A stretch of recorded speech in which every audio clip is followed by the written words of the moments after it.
Just a recap on the last session, we understood how we can input different keywords and kind of come up with the lead list, right?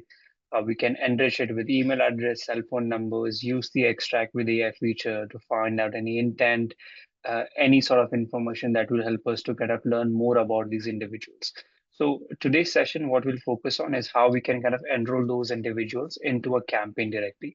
Now, simple flow is, let me go back. On the home page, right? We will go to the find leads feature. And over here, you will enter the ICP, you will come up with the lead list. So I already have a saved filter, right? I've put innovations, like head of, like some seniorities, US, QSRs, food, beverages, some company headcount and stuff. Now, the next thing over here is I have the lead list like 1952. I'll simply go ahead and generate it.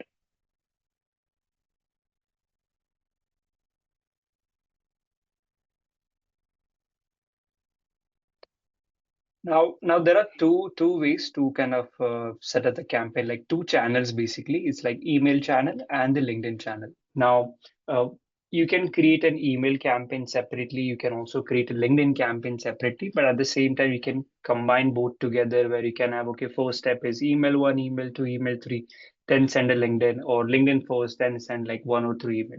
So now, once the lead list is kind of available over here on this page, right, you don't need to enrich it with email address or anything. As soon as you enroll them into a campaign, you can enrich it. Uh, of course, what you can do is if there are any uh, leads which are not qualified for you, you can simply come in here, select those, and delete from the lead list, or you can pick and choose which one you want to enroll. There is always a filter option, right? So what I can do is I can say, hey, I only want to enroll uh, individuals who are in, let's say, Dallas as an example. I have ability to filter out based on the columns that I have and enroll only those individuals. So once I have kind of either selected, I have kind of enrolled, like deleted any disqualified leads, right? The next step for me from here is click on enroll in campaign. Now, once I click on enroll in campaign, I will give a name to the campaign. Let's say campaign one test.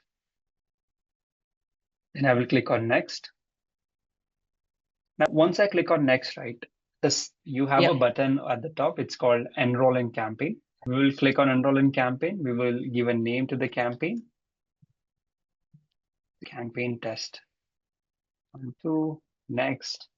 Now, the campaign part, right, it's actually divided into four parts. So first part is defining your ICP, which we already done in the previous step, right? Now, second step over here is review your product info, where basically the product that we are selling, the services that we are selling, right, information about our company, Jiva needs to kind of learn more about it. And the way Jiva learns about it is by inputting the information over here in the company description, in the product and service name, the call to action, pain points that you guys are solving, value prop you are solving, right?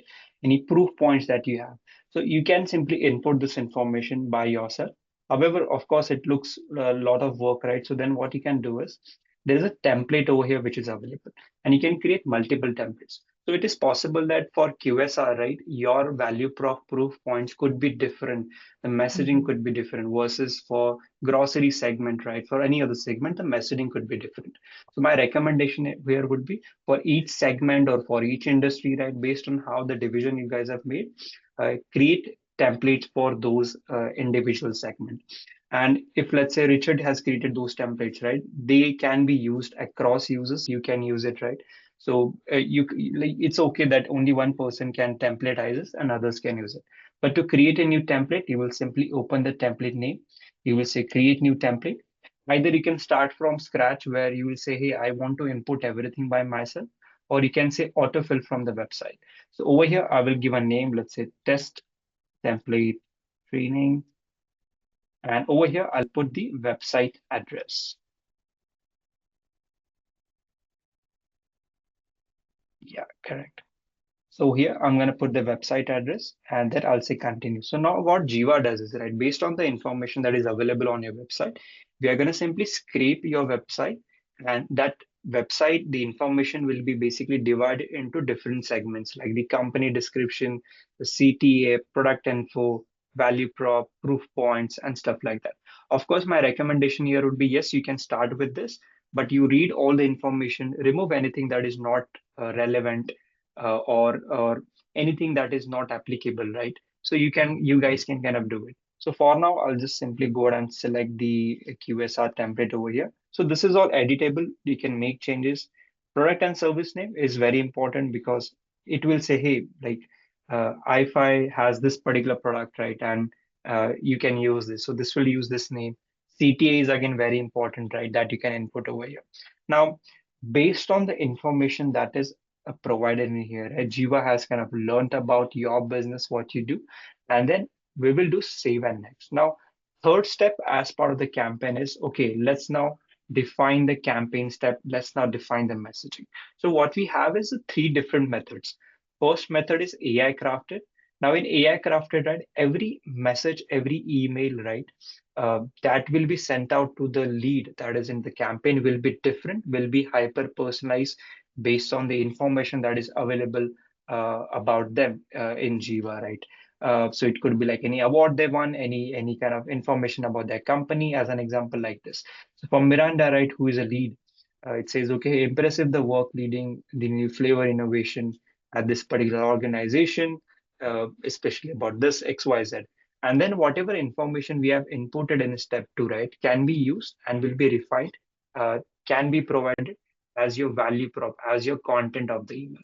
And then CTA. So if you notice, right, in the step two, the CTA was open to learning mode, right? So it kind of picked that. So AI crafted personalization basically picks the information that we have inputted in here and creates a hyper personalized message for you. You can, of course, before it goes out, you can make changes and you can edit it, but you can define a structure over here. That was a pain point that we understood from a Mm. feedback. So one thing that we've added over here, Richard, I think it was deployed on Monday this week, is refine with AI. So what Okay. you can now do is when you click on refine with AI, it has two sections.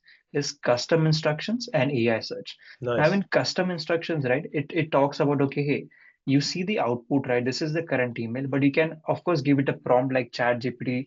We can say, hey, can you refine this a bit more to look like casual, like formal, right? Or you can add more prompts and kind of give instructions. So I can say that, hey, I'm just writing like a stupid prompt here, but you can make it a bit more intelligent prompt. So I can say, okay, make it more bit casual, and I'll say generate. So you can use this or you can add your own text and Yeah. basically, so this is what it does. Then you can, it's going to refine the based on the instructions that we have. Now, another thing that is very important here is the AI search.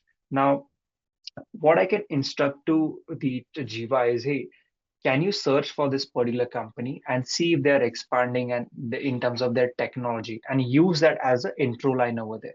So as an example, I'll say search if the company is uh, uh, kind of investing in future technologies and and whether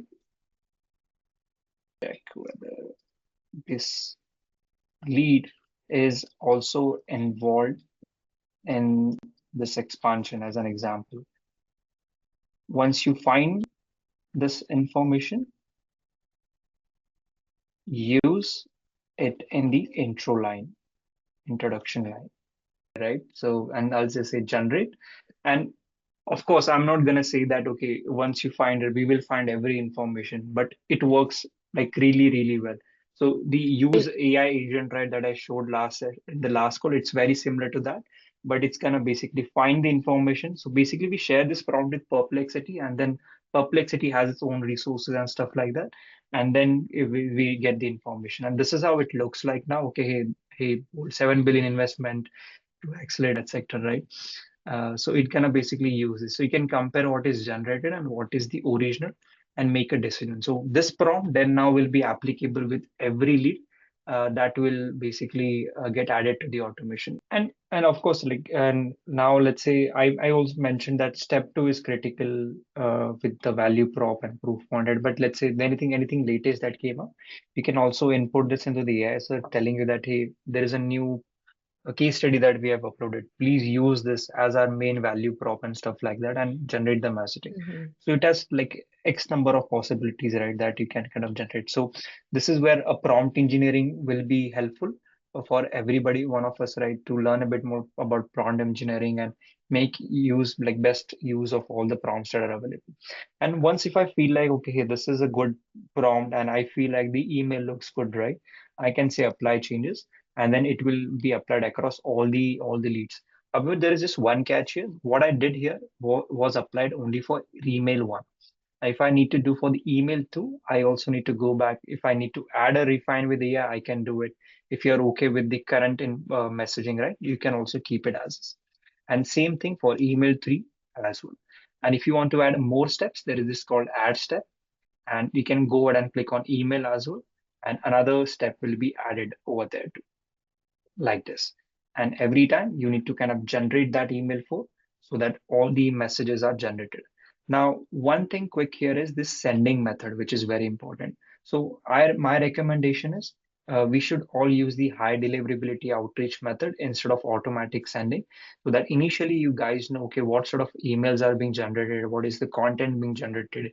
You can review them initially and send them out on your own. So the way what happens is once we select the high delivery ability outreach method and campaign is activated, every day 30 new emails, right? They will land into your Gmail or Outlook draft folder over here like this. And they will be tagged as Jiva draft. And this is how the drafts will look like, right? So every morning you come and you open your email, right? This is how it will look like, Jiva drafts. So you will open it basically, you will know, okay, this is the recipient, right? This is the subject line. And okay, this is the content that has been generated, right? If you are okay, we can make changes. Uh, Otherwise, you can go ahead and send. We have a Chrome extension, which basically allows you to send this automatically. But I would want you guys to, for first couple of days, review those drafts, read out, right, and then kind of send it. But this is how it will look like. It will be tagged as Jiva draft in your draft folder. So the next thing over here is that now I talked about the AI crafted where every message, everything is kind of personalized, right? Now there is a template based section as well. Now in template based, what you guys can do is, right? So let's say you don't want the entire messaging to be done by Jiva. You want to templatize this. And when I say templatizes, as an example, so let's say first line will be like a hyper personalized line where I'll say, okay, hey, use the icebreaker as job title challenge line, where uh, we will talk about Miranda's job. However, the rest part, I want to keep it same for everyone. The value prop, the proof point, the CTA that I want to include, everything I want to keep same, but I just want to include the job title line as a like an icebreaker and will be different for everyone. Another thing that I can do over here is, okay, I have this one CTA, but can I have more than one CTA? Yes, of course you can have. So what I can do is I'll select it, I'll say spin tax, and when I say spin tax, it will give me two, three options, like as in like allows me to add more than one CTA over here. So for one individual, the email will go out as in, hey, open for learning more. For second, I will replace option two with, hey, are you free for a quick call this week, as an example. And then for a third option, you can just say, okay, let's say visit our website. I'm just making something up. So you can also use Pentax to have more variations in your email, in your CTA. And this Pentax can be used across any text. So I can also select this everything, this line or word, right? And I can use Pentax and I can say that, hey, for one individual, it should be like this. For second individual, use option two. For third individual, option three. Now, why it is important to use Pentax if you are going for template base is it has variety, it has variations to your email so that it doesn't land into spam and they remain as like a strong emails and not like a sales email, right? Where we are just randomly blasting out the emails. Another thing is the variables. So now when you kind of write those template based emails, right, it's very important for you to add those variables. So over here, I will say hi prospect first name. The prospect first name will be replaced by the by every lead's name. Second thing is last name. So wherever if you want to use last name, you can use that prospect company name. So I can write a line saying that, hey, I noticed that prospect company name. So it will replace that company name for every lead and come into your draft. Similarly, job title, location. So these are all prospect based variables, while user based variables are at the bottom where If you use user first name, it will be your name, then your job role, your signature will be kind of used. And if you feel like, okay, hey, this is good email, right, that I've built, I want everyone to also use it, I can templatize this. I can simply save the current email as a template so others can also use it. You have also the ability to preview the email on the platform over here. So I can click on preview and I can see, okay, how the email would look like for me. And from there, I can kind of decide, make changes and stuff like that. So you can do this across all the emails. Last thing is the wait time. After email one, how many days you want to wait before the second email goes out. I can simply kind of define that over here, and the structure will be like this. And the last thing is the tailored DIY. Now, in tailored DIY, Jiva is not creating any sort of emails, right? What you write over here will be sent out. There is no icebreaker, there is no use of AI. It's basically your e-messaging is something that you can copy in here and use it for the outreach. So those are the three methods. As I mentioned, use the high deliverability outreach. Whenever if you want to do a bit of marketing, right, just want to blast out the emails, that's when we can use the automatic sending. The last thing over here is once I kind of define the structure and everything right about the campaign, I will click on save and next. Once I click on save and next, right, you need to select the email address from which these emails will go out. So that's what we connected in the last session. If you want to include someone in CC or BCC across all the emails, you can do that. Second thing is manual approval mode and autopilot mode. Now, uh, since we are using the higher deliverability outreach method, right, you can keep it as autopilot mode because it's simply placing these emails into your draft folder and not sending it. You still have the ownership of whether to send it or not. So you can always keep it into the autopilot mode, no issues over there. Next thing is the number of leads. How many leads you want to enroll every day into the campaign? 20 or 30? That's the number that is decided over here. Then for every day, 30 new leads will be enrolled into the campaign. Their messages will be drafted. Their email addresses will be enriched. You will see the summary about the LinkedIn and stuff like that. That information is very critical. And yeah, this is the number that decides it. The last thing is the disable email tracking. So if you want to track opens over here, you can uncheck this box and then this will allow you to track the opens. If you don't want to track, keep it checked. Second thing is the verified only. So you should check this so that we only enroll the verified profiles into the campaign. So there are less bounce backs that you will receive. Third thing is the plain text, right? So since we are doing a higher deliverability method, there is no need to select this option. You can format it, you can add hyperlinks, you can include any kind of like make it italic, bold, basically you can beautify the email. That's the advantage we get with the higher deliverability outreach method. Last thing to address your concern and right, so we have these settings called deduplication, which is for single user and across the teams.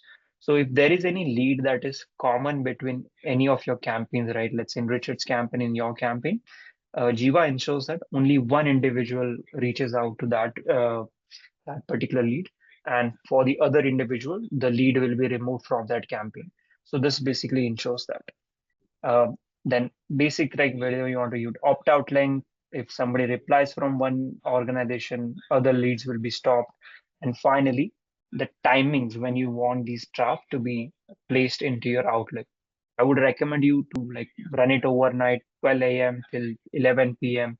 so that it gives you it allows the Outlook to have the bandwidth and can be placed into your draft folder. So every morning you wake up, you already have those 10, 15, 20 drafts in place. And once this is all done, all settings are done, you are one click away from activating it. For now, I will click on close and save as draft. But once it is activated, the way it will look like, this is the dashboard where on the campaigns page, you will see all the campaigns that you've kind of created, the ones which are active, the which are paused. If you want to see the leads which are enrolled into the campaign, right? All you gotta do is find that campaign, let's say this example, and click on the review and approve button. And all the leads for this particular campaign, right, will be shown to you over here. So you will see the names, the company phone. If you want the phone number to be enriched, you can click on this button. You have the email, you have the campaign name, the status. If it includes a LinkedIn step, you have that status as well. And finally, a review button, which will allow you to see, okay, hey, how's the messaging? Can you show me the entire structure? So I see the email one, I also see the LinkedIn connection request. I see the email three, email four. Now, one very like cool feature that I also use personally on a regular basis is the generate summary. So when you click on generate summary, we again kind of scrape information about this individual, right? And give you, okay, what's their background, what's their experience, what does the company do, and all that sort of information like current role, experience, goals. Now, how this helps me is if let's say somebody responds me, I can simply click on generate summary, right? And I can learn about this individual. And if I need to write a follow-up message, if I need to give a call to that individual, or even if I need to go on a call with that individual, right? This helps me to learn more about it and have fruitful conversation going forward. But yeah, I think that's all from my side. But yeah, thanks for joining, guys, and have a nice day. Thank you.